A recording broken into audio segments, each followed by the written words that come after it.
बात समझ में आई है कि यहाँ के लोग बड़े सीधे सरल हैं और बहुत सरल स्वभाव है उनका। अभी तक जितने लोगों से मिली हूँ, किसी भी तरीके की कोई ऐसी बात मुझे महसूस नहीं हुई है कि यहाँ के लोग कैसे हैं। हाँ, ये बात मैं कहना चाहूँगी कि यहाँ के लोग कैसे हैं, मतलब बड़े अच्छे लोग हैं। तो मैं बहुत खुश हूँ यहाँ पर आके छत्तीसगढ़ में। This is my first experience और जिसको मैं बहुत इंजॉय कर रही हूँ। मैम, छत्तीसगढ़ी मूवी में काम करने का मौका मिलेगा तो काम करेंगे आप छत्तीसगढ़ी मूवी में?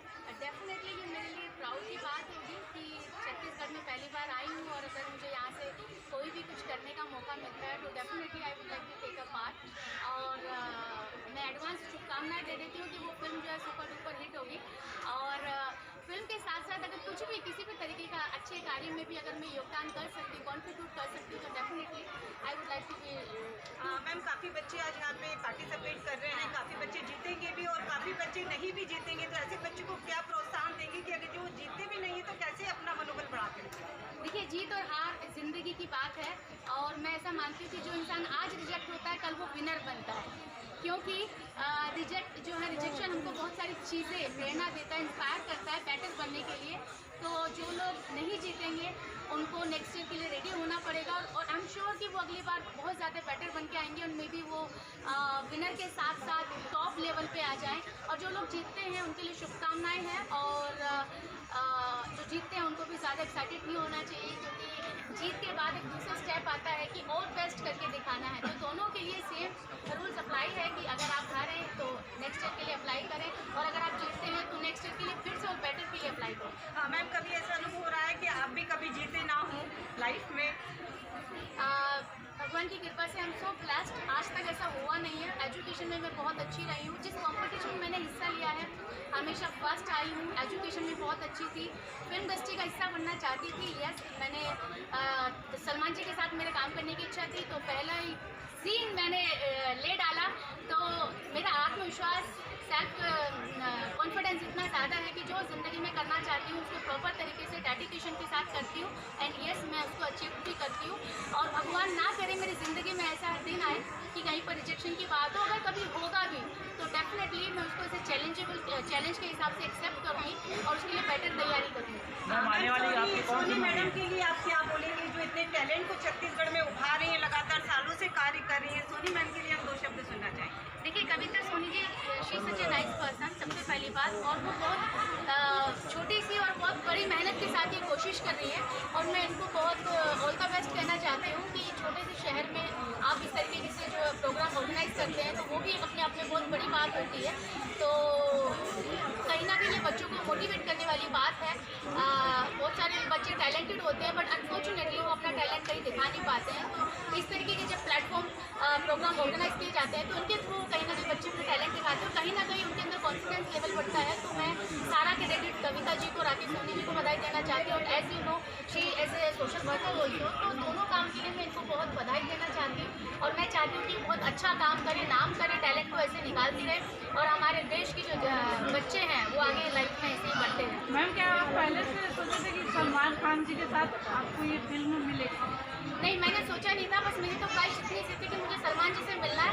फिर हमने सोचा जब मिलना ही है तो साथ में काम क्यों ना किया जाए। तो हमने सोचा काम से अच्छा कुछ नहीं है। अगर किसी इंसान से अगर आपको मिलने की इच्छा है तो पहले आप उसके साथ मिलने से पहले काम करने की इच्छा रखें, क्योंकि जब आप काम के थ्रू मिलते हैं तो आपकी भी बात अलग होती है और आपके काम की भी तारीफ होती है। तो उनसे मिलने के लिए मैंने ये काम किया और देखिए भगवान की कृपा से 20 दिसंबर को ये फिल्म रिलीज़ हुई थी, जो मेरे बर्थडे पर रिलीज़ होती है। पहले ही सीन मेरा रख दिया गया था और मेरे काम को काफ़ी तारीफ की मिली।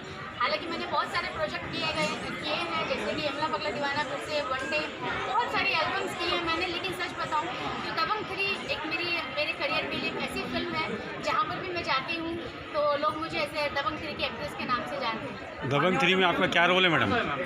दबंग 3 में वो रोल है जो उस वक्त आप कर रहे हैं रिपोर्टर। यस, मैं रिपोर्टर बनी हूँ और पहले मैं ही स्क्रीन पे आती हूँ, उसके बाद सलमान खान जी आते हैं। उन्होंने बोला ठीक है भैया, हेमा को ही पहले आप दिखाइए, उसके बाद हम एंट्री करेंगे। क्या एक्सपीरियंस रहा मैम उनके साथ?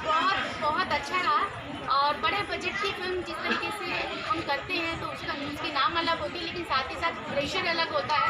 प्रभु देवा डायरेक्टर हैं जो अपने आप में एक ऐसे स्ट्रिक्ट डायरेक्टर माने जाते हैं कि अगर एक गलती आपने यहाँ करती तो आपका सीन उस वक्त कट कर दिया जाएगा और आपको दिया जाएगा। ये मेरे साथ नहीं, मेरे जो को आर्टिस्ट थी, सिर्फ उनकी गलती ये थी कि सेट पे उन्होंने गलती से सेल्फी ले ली थी और वो प्रभु देवा जी ने देख लिया था।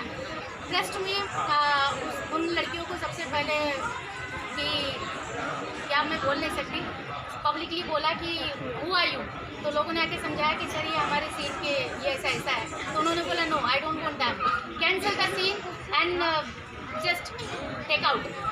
तो इतने बड़े जब आप प्रोडक्शन में काम करते हैं तो बहुत रूल्स रेगुलेशंस होते हैं, बहुत प्रेशर होता है कि आपको लाइन अगर आपने सही से नहीं बोली तो कब आपको डायरेक्टर क्या बोल दे आपको नहीं पता। तो आपको रेडी होना है अपनी, आप रिपोर्टर तो नहीं, जिस तरीके से आपकी बॉडी लैंग्वेज है, जिस तरीके से आप बोलती हैं उस तरीके से आपने क्या कोर्स किया हुआ है। तो मैं ये बोलना चाहती हूँ कि रिपोर्टर की आपके पास कोई स्क्रिप्ट नहीं होती है, वो सिचुएशन को देख के, और सबसे बड़ी टफ बात ये है कि वो सिचुएशन में जो चल रहा है उसमें से मेन बातें निकालना, पूरी कहानी आप नहीं बोल सकते कि आपने क्या गलत पहना है, क्यों ये क्यों नहीं पहना, बस 5 बातें बोलनी है, उसमें पूरी स्टोरी निकालनी है, पब्लिक तक पहुँचानी है। बारिश हो, आंधी हो, तूफान हो, ये काम जो रिपोर्टर का उसको निकलना क्योंकि वो निकलेगा, पानी में जाएगा तो पब्लिक को दिखा पाएगा।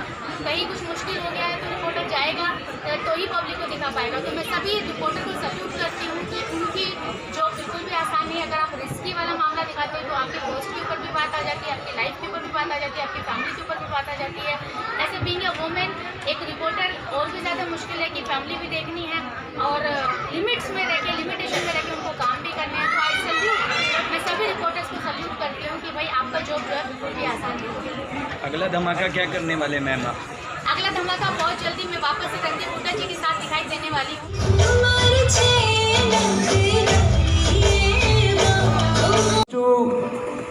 टोकन नंबर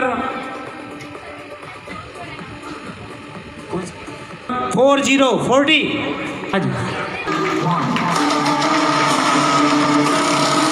3535 सेकंड पोजीशन इसलिए चाहिए इन प्यारी सी बच्चियों के लिए। और मैं 4949 रखा। बंद हाथ खोलें और तालियों के माध्यम से इन्हें आशीर्वाद दें, शुभकामनाएं प्रदान करें। Thank you. इसके बाद ग्रुप